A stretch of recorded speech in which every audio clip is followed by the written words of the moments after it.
We should always be giving. Hello guys, welcome back once again. Sob manu bhalo ase koina hope kori ase. Aji Sangsa de pongjina ase. Aoleng festival preserve koro karne tahan yade program ekdam phal program organize korna ase. Etu karne Sangsa village bishi manura jane ase. Mahala Hornbill minister taila busti ekta ase kone yade special program mahan organize kori ase. Etu karne slight introduction amni olop dile bala sile sir. Etu do Sangsa Student Union President sir ase. Taibra olop introduction di dibo ajila program pore. Thank you, brother, for having us. Firstly, happy Aoleng. Sob kunyak ko jaga de ase. Sob ke happy Aoleng wish kuri ase. Brother, kwan shina. Etu do Sangsa village ase. To Sri P. Paiwang, tai Honorable Minister, 2023, tai 3 times karne pass hoise. Aro etu sal to Health and Family Welfare Department paigina. Beshi khushi paigina ase. To tai ke chief guest karne matigina mahan inaka program to tayari kurigina ase. He is not only our chief guest, but taito Prince ekta ase. Mukanla bosti laga chief ang laga pacha Sir Paiwang to. To aji ai karne koikina manbi bosti te thaka women folk khan aru men folk khan bi sob aji to attire lagai kina folk song folk dance dikhabo aru Aoleng laga naam de koikina ma sob pi aji bosti manu khan sob jama kurina yate visit area laga HODs khan ADC SDO aru military officers kan visit area laga tan bi so matigina yate jama kurigina aji ase.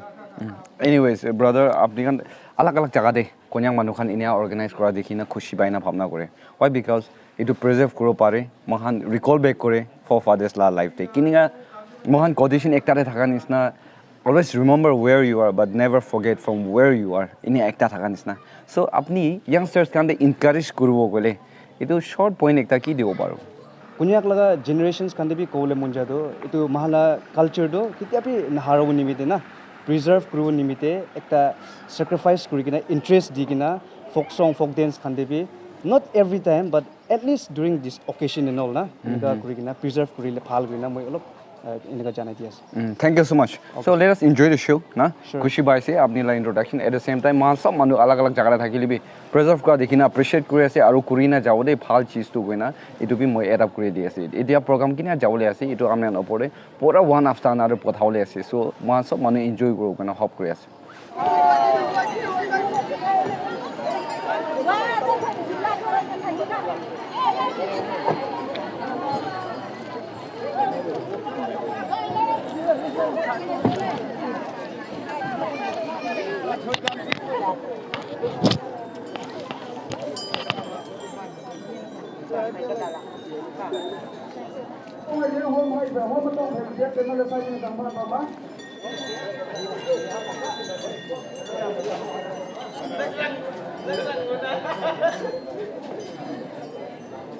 Most respected our chief guest, Sri P. Paiwang Kunyak, Honorable Minister, Health and Family Welfare, Government of Nagaland, ADC TZ, SBO TZ, 164 TA OC TZ, SBI Bank Manager and his team, Manager Longto Tea Factory and his team, Director Kunyak Tea Product and his team, VIPs, participants and all the gatherings. Sangsa Aoleng program Woibu Chair Lady Tantong Woinu Tamjua Ani Kempai is a program Om Le Chong Pan Pang invite nga Changpula Laila Haile Chopo Honorable Minister Health and Family Welfare Tamjua Sangsa Bangam Pa Welale Aso Saibu Sangsa Citizen Tamjuyama invite sa mupang yade kiman jon invite kan ay ginase Tia Samafol ADC SDO aru Bengbra aru alag jaga bra aru yade business committee kan kiman jon aji invite koran isna itu function de milibo kane ahi paise sob ke khushi pa kotha janai di ase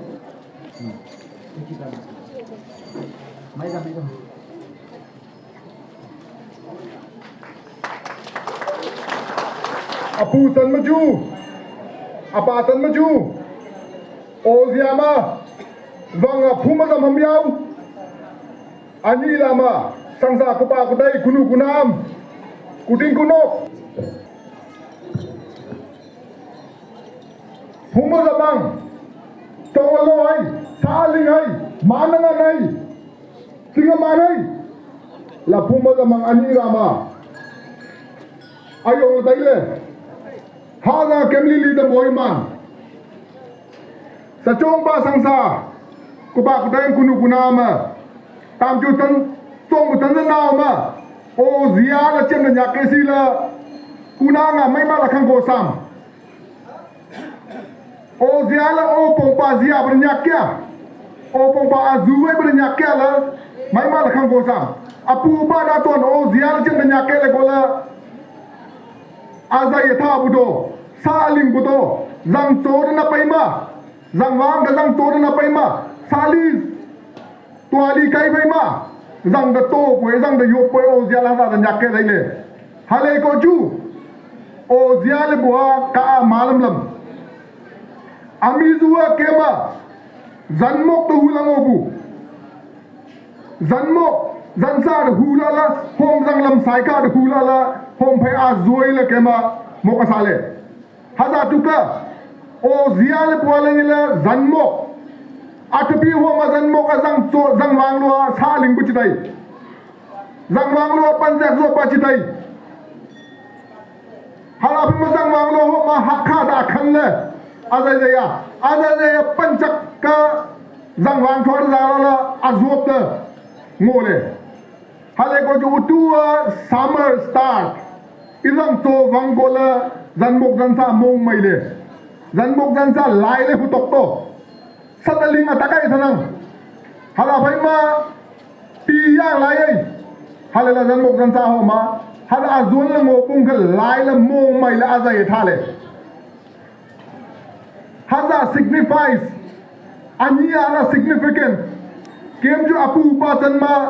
azun la zan thon la zang wang lo sa ling bu chi dai ngo la ha ham khama azun la zang kong dong ngo bu zang so atu tu ngoi sa pu ling pu panjak zo ba takai hatu ka kema sa kail chi sa tua kail chi sa we were dependent only on nature zanmok zanza la la kem jua panjak zo kwa atak pu do sa ling la phau la ham hatu ka zang chong oi ko la ma mong mai kan ma ha la la ma hunak nu sa ju atom pat mong mai la tan tok da lai pu da o zia nyak le haza la le ani la ma sang sa ma upong o zia da mong mai la la ke mo wang man chang van pa o pa ram atam la hai ke matai ha ada jang chol hai po zi ai mai hai ku man chang sa ling po takai mong mai ha kang ni la tan tok lai bu hala phe ma ke ma sa chong pa kem jang la ma khi sum red color sa chong pa la bu ke ma beleng ami le ning la amakan poila la ka zamana de animals जानवर के साइगे ना अम्मा लगा नियम अम्मा लगा की कुरुमुला से सोसाइटी दे अम्मा लगा इधर जानवर लगा साइगे ना अम्मा कॉपी करे इतु निशना आज ही अम्मा कलरफुल वेरी अट्रैक्टिव उला दो अम्मा to the other opinion to the other gender to the other partners अम्मा अट्रैक्टिव होगा निमित्ते कलरफुल लगाए Kema tata na anapang tata na azawang mi na angan nang manukan do amakan dikhwon nimide amakan colorful dress lagai amakan almost punya ekla noy entire naga laga dress sabi it is all red almost it signifies attraction attract kurmo nimide dur babe dikhwon nimide hadan pagam kema ania o zia lenila tabi kemju ngoi ko tabi hutuk to lai tuka kema example ta sha le la pang drong bu lakang la nyak pang drong ko o zia la rong bu December man do hada la le ani ra ma so tu ba dai kema tabi ya hutuk tu ngoi bu lai bu tabi kema sang lingang mong mayang mi na nang akhi na lang la kema hutuk lai bu hadan pakang kema phoi chok chok pa chingoi kema azwan la chingoi it is time now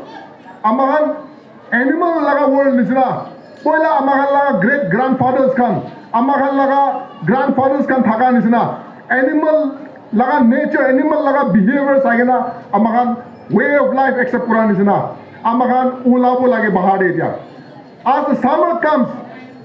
animal ulan nisna amakan bi aji dunia de bahar ulabo lage ite amakan ba kuribole rasta bishi ase amakan ba dibole bishi ase manuge amakan ke dikhibo nimite amakan lal kapra lagai attractive dikhibo nimite itu nisna amakan bi bahar ulage na we should also always be attractive we should always be giving we should always be happy cheerful aji nisna koina aji Aoleng laga naam de oje aman ma ele phumazam ke nam to pa kotai kunu kunam to ala bai ma huliang ma mong mekan ma la ani hu hong ja jang la ngani ju saling ngpuna nga panjak zo pa nga thana kem di do man ja kai atana kem di do man lai ai lam to hai bu la mong mai la kem huliak ma tan dok ta lai la mong mekan ma la mo ha tam ju kem wa sa bu ja jang la kem sa phai na mi de bol sang ban bang kem ma ani huang ja jang la mong mekan ma la huliak mo ha le phumazam ke ha jang moi man ta thank you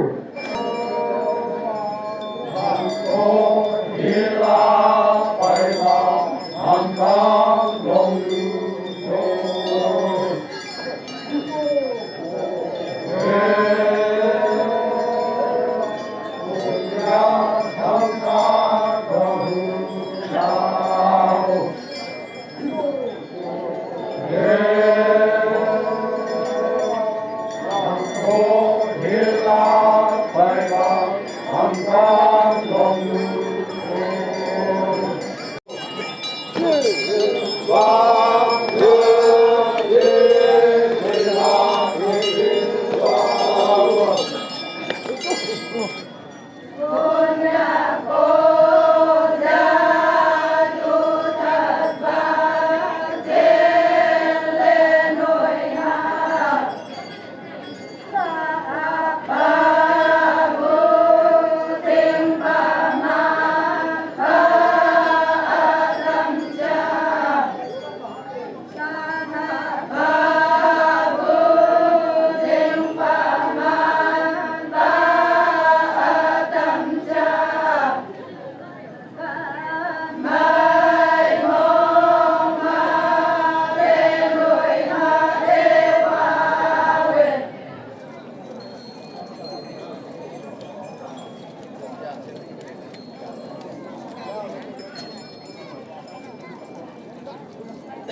để không bỏ lỡ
Yeah.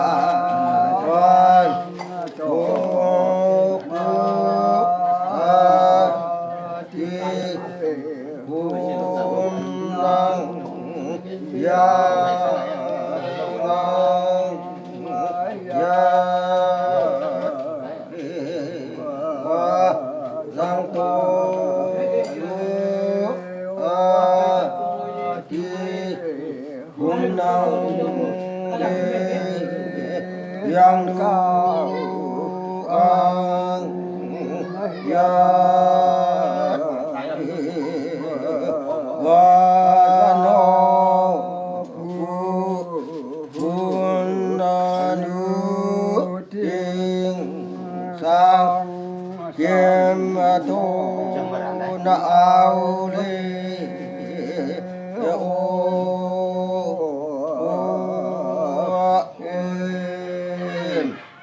qua dịp tinh sáng chẳng phú của thôm lông dài nó chẳng thấy đâu rồi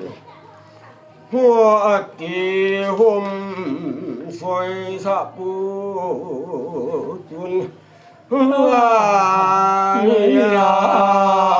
ola yo to chuan rau pu Maya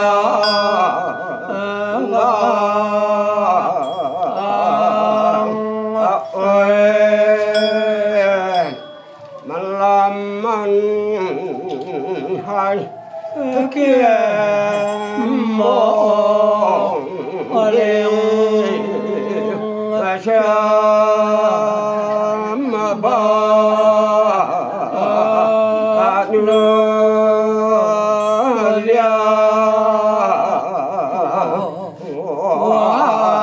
Saman kanye mong liên chăm chăm ba nu ya